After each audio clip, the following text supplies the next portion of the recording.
My name is Julian Henderson. I'm the Bishop of Blackburn, and I'm recording my Christmas message for 2021 in Blackburn Cathedral just before the start of their Christmas spectacular. I know that statistics can be made to say almost anything and are often very hard to check. But recently I heard that every second of the day, someone in the world loses their home due to climate change. And given the scale and seriousness of the crisis, I can believe it.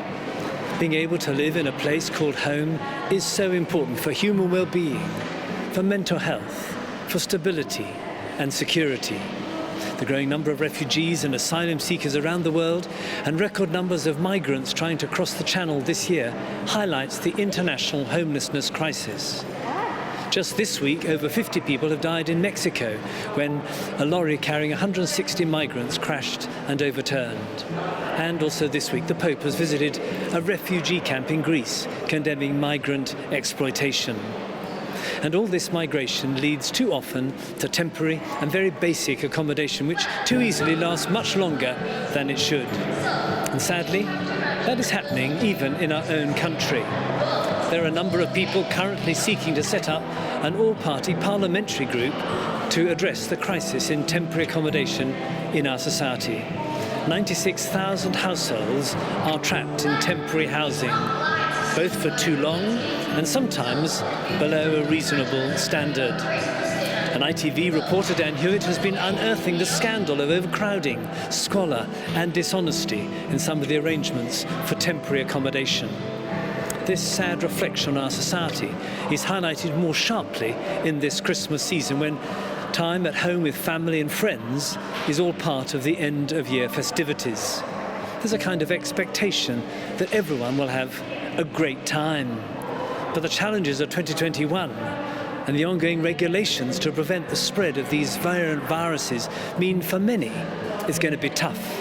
Money is tighter, food parcels and love your neighbour gifts are needed, and everything, including the heating, costs more.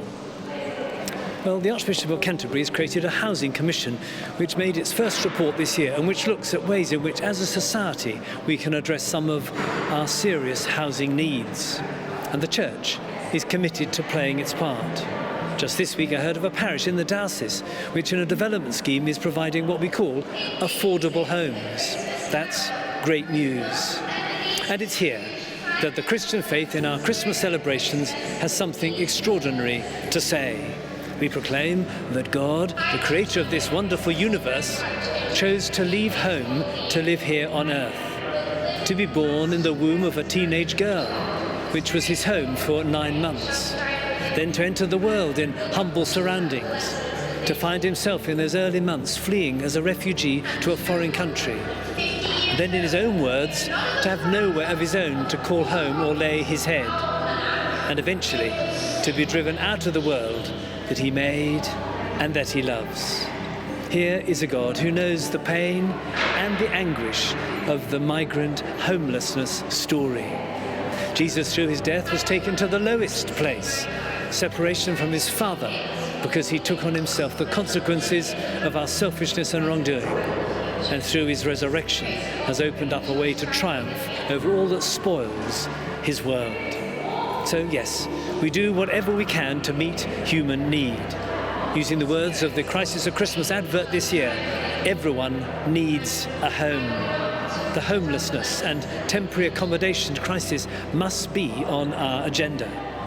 And may it serve as a reminder that all our accommodation in this life is temporary, a preparation for the transition into the life of the world beyond death. None of us are here forever, and we do well to be ready for our departure, whenever that will be.